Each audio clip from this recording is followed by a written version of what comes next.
Hi, welcome back to Waxing On. Monday, heading into August 15th. It should sound familiar to you.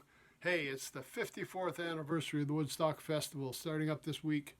So this week we're going to do a Woodstock celebration. We're looking at a number of bands that have released material from their set at Woodstock, so we can go back and revisit that, because the albums themselves, the Woodstock soundtrack albums, really didn't do justice to what some of these bands did during their performances. So today we're going to start off with a band, and like kind of mixed feelings with this one because we've had a lot go on in the last week.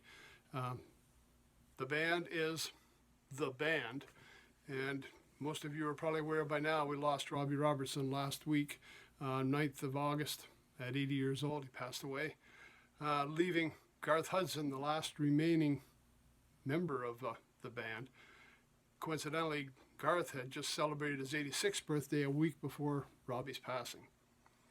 So I pulled up a couple of other episodes here if you want to go back and check, since we have featured the band before. Episode 128 is actually about the band, and we talk about a couple of the albums I have, one of them including the Live at Watson Glen. And Robbie Robertson's first solo album was covered in episode 435, if you want to check that out. But today we're looking at the Woodstock episode. Now, I went online. A number of bands have albums. The package has the Woodstock Experience. They're full sets of that day, packaged up in a separate entity. I could not find one for the band. Now, there is one called The Band at Woodstock, and it's on Parachute Records out of the European Union. And it's kind of an unauthorized release. So that's available. I went on one of the streaming networks, and they showed this album cover, which you all recognize, but under the listing at the beginning, not if you don't go to the albums, but at the very beginning, and the records, they've got a set of the whole Woodstock separately as individual songs, so you can create your own playlist. But then I recently found this one on YouTube. Woodstock, the complete performance. Obviously no video, but you can listen to the whole performance there. So, I mean, that might be your best option if you want to capture what the band did that day. Unfortunately, there is not a hard copy other than this one I saw from the European Union, but this is a great option. Let's just take a look at who we have. Obviously, it was the original lineup in there. We got Robbie Robertson, we got Garth Hudson, Richard Manuel, Rick Danko, Levon Helm. Now, remember, this is a band with 4 boys from Ontario, Canada, just outside of Toronto, a lot of them, got together with one fellow from Arkansas and created a band that had an impact around the world. That's pretty amazing. And again, another great Canadian band, another great Toronto story, and that whole impetus for them getting together as a band was Rompin' Ronnie Hawkins. We talked about him before too. Well, so we got the original 5 lineup. They performed on, let me see now, where have we got it here?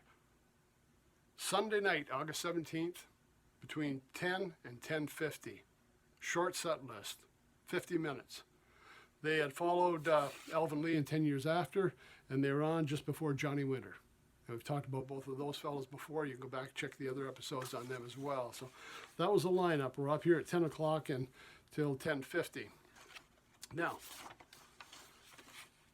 nice set. I listened to it again the other day, well, basically for the first time because I'd never heard the Woodstock set. Chest Fever, Don't Do It, Tears of Rage, We Can Talk, Long Black Veil, and one of my favorites, Don't You Tell Henry. Ain't No More Cain, This Wheels on Fire, Bob Dylan's I Shall Be Released, and what I think is one of the best songs they ever wrote, they ever played. It's probably on my top 10 of the best songs ever, The Wait. I mean, this is one great tune, and you can't tell me you don't love it as well. I mean, I'm sure everyone out there, when you hear the song comes on, you're singing along with the chorus the same way I am. It's just that infectious. It's just that great a tune. And it also got included, another big break for them, it got included in the soundtrack to Easy Rider. They included the band song The Wait, which also included another Canadian band with 2 songs, Steppenwolf doing Born to Be Wild and The Busher. So some great Canadian talent on the Easy Rider soundtrack. Wait was supposed to be the last song. They did do a encore called Loving You is Sweeter Than Ever. It's a great set to listen to. It's a great piece of history. We're closing down Sunday night.